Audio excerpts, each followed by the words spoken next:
Good morning, everybody. So, this is your feedback for what happened yesterday. So, yesterday, I attempted to get my paper uploaded and ready to go after I had worked till 6:30, I believe. And don't mind me, I have no makeup on. I look like crap. I did sleep okay, though. I finally gave up because I wasn't thinking clearly. I did find a couple of errors before I submitted it. Now, I think my APA formatting needed a little more work. So we'll see what the feedback on that is. Um, and I just got to the point where it was pointless and I was going to screw myself over if I waited any longer. So I fixed the dates. What I had done wrong was some of the quotes on the sources, I mean, the in citations or in text citation, excuse me. I don't know what that is, were I had the wrong year for the source for the article. Anyway, I'm going to silence this because morning meetings are going on at work and I get informed of all of them. There we go. So anyhow, I did fix that. And then this morning, I have already responded to my peers. There were some really great articles on here. I was just looking at the calendar. Let me move this over here. I was looking at the calendar. So module 5 will be due next. This is when we start, and here's the assignments, and then there's going to be another discussion. I haven't looked ahead to the discussion yet because I want to focus on module 5 first. So I guess in this one, there's a sample paper. Let's see if I have it on here.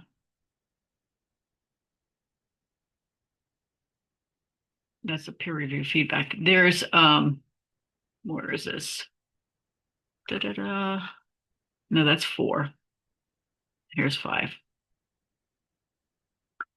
So this is still a draft, only this time now, because you put your potential thesis statement and you're going to wait on feedback from your peers. You're going to compose a thesis statement at their whatever their suggestions are, like if it needs to be tweaked. Then you're going to put support your key points with persuasive evidence from your research. And these basically are the key points presented in your thesis statement. So like I did that on module 4 discussion. So there was 3 points in my thesis statement, and in each paragraph, I addressed those. So then this time they want you to use the quotes, and I did do that, but I think I cited them wrong. And then include strategies to meet the needs of the audience. So it says, in your response, include an introduction and relevant background information that appeals to your chosen audience, a conclusion that summarizes your key points, and includes a call to action.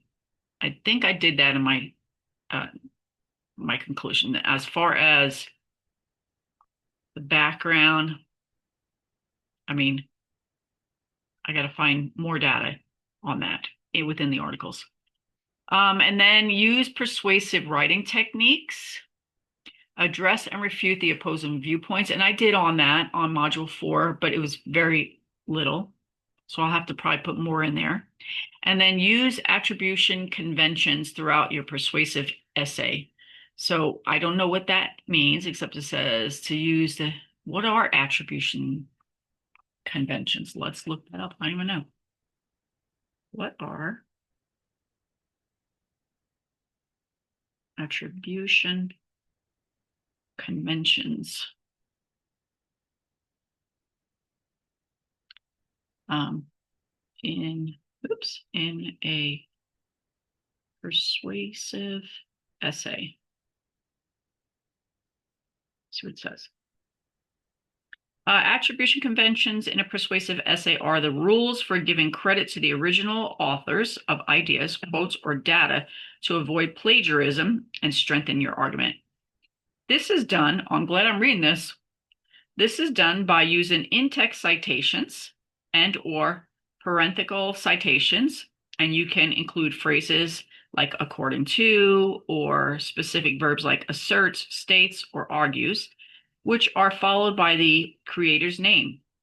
You should also use quotation marks for direct quotes, and except for in block, if it's more than 60 words or characters, whatever it is, you have to put it in block format, and then you don't use quotes. You should use quotation marks for direct quotes and ensure citations follow a consistent style. Why use attribution? It avoids plagiarism, gives credit to the original thinkers, strengthens your argument, citing credible sources, allows for further reading, provides your reader with the original source to learn more. And that's what in my responses to my peers, and I know it wasn't required in this time, there were no links to their actual sources. So the evidence that they were quoting, none of it was quoted, but they would put, I guess it was summarized. They would put the source at the end, like one of my sources is Jane et al. So something like that, 2025. So I asked, and that'll go further for the paper, that they provide those quotes.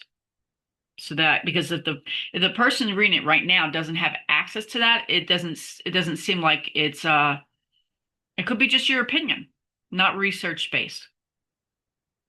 All right, use a variety of attribution verbs, provide a full citation at the end of your paper, include a full citation for every source you have used, be consistent, follow the specific citation style required by your instructor, APA or MLA.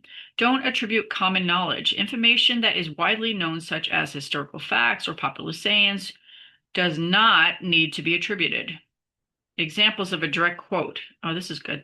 Smith asserts, quote unquote, is a crucial part of understanding the author's point. And then they put where that was located in that source, 15. So page 15, I guess. Paraphrase, according to VMI document, Gladwell argues that the story of David and Goliath resonates because people assume the underdog rarely wins. And then attribution phrase, as the news manual notes, managers can provide reliable information about their company plans, blah, blah, blah. Interesting, huh? All right, at least I know what I'm looking for now. All right, and then so that's number 6. So, and then just talking about include a reference or works cited page at the end of your essay. So there is an example right here. This is the essay draft that we're going off of. So it introduces the topic, but I'm going to scroll past all that just to show you the page, there we go, of references. Anyway, so that's what I will be working on today. As far as the peer review feedback,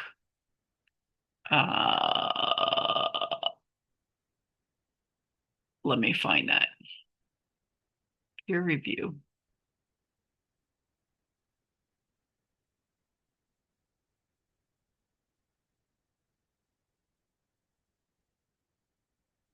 So go to your source or your class, and then there's discussion activity, course menu, discussions, module discussions. We did 1-1, we did 2-1, and this was it. 4-2 peer workshop discussion. So a bunch of people have already posted their papers. And then there's a bunch who have viewed it, but not posted anything yet. 1 view, 2 views. Oh, 1 reply. I'm curious what this looks like.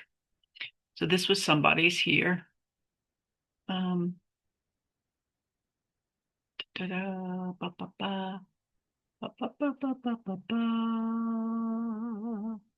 the reply? Oh, I guess I got to click on it to see the reply.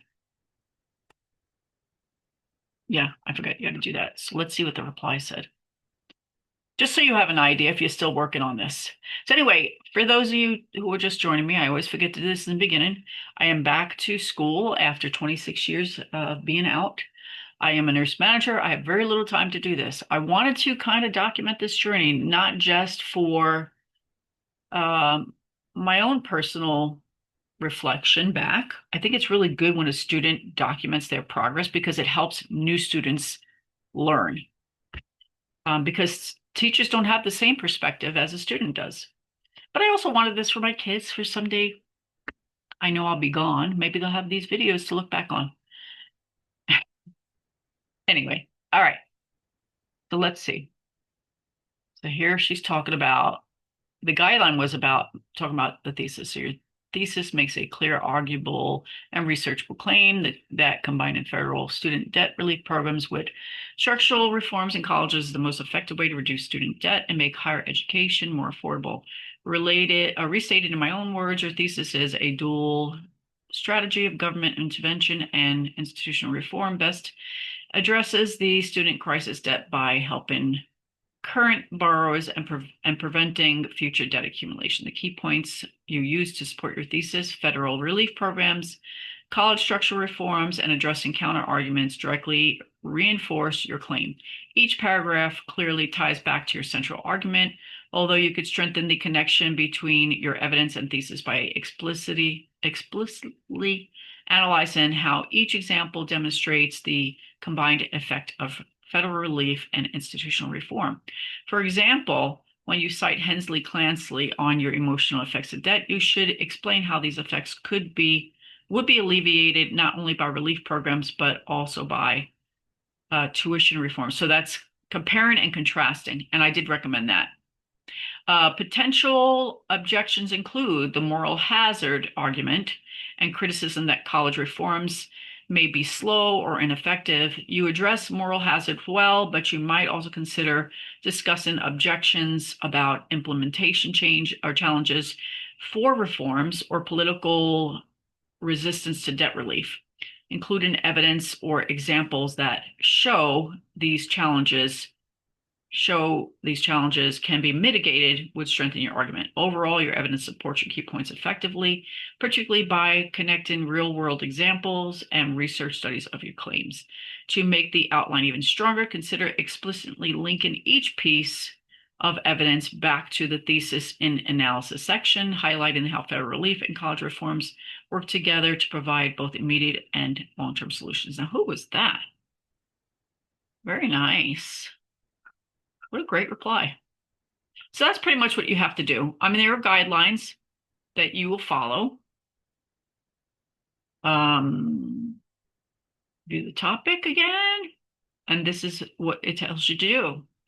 So here's your response posts, how you address this. How does their thesis statement make a claim?